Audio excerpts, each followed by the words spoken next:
Have you ever told someone how you really feel and didn't like the response that you got back? Yeah, I flipped out, and it's gonna happen again because if you come at me when I'm hungry, then you should watch out. Sometimes it can bring on anxiety to express our true feelings to someone. So when we build up the courage to have that open communication, we may not always like what we hear back. We can be in control of what we communicate and how we communicate it.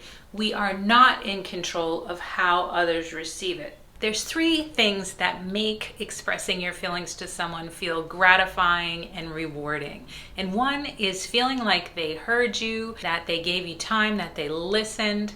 Two is getting the opportunity to hear their side of the story and how they felt about things, because we can really make a lot of assumptions when we don't have all the information. So expressing how we feel allows that other person to have the opportunity to express how they felt or their perspective on things.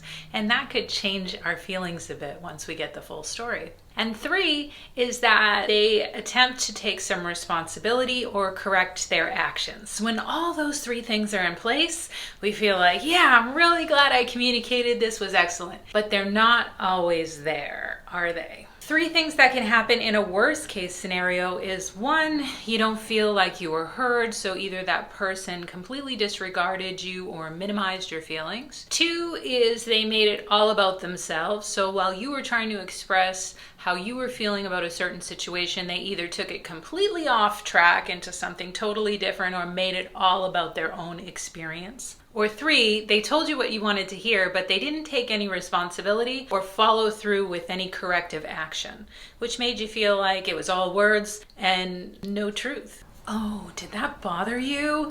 You really weren't supposed to see that or realize what I was doing. So I'm going to say all the right words and tell you that I've changed, but I'm just going to get better at hiding it. Now you can take that situation and ask yourself three questions. Did their response make me feel better or worse?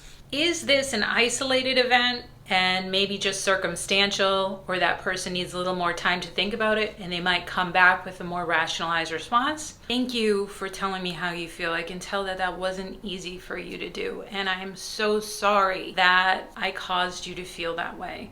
I want to take a few minutes just to tell you where I was coming from, and I also want to ensure that I take steps forward to communicate better in the future so that this doesn't happen again.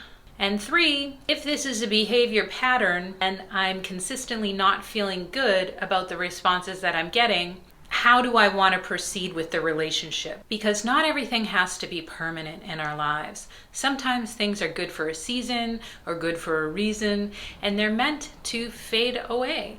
We change, other people change, and sometimes those circumstances that once worked no longer do.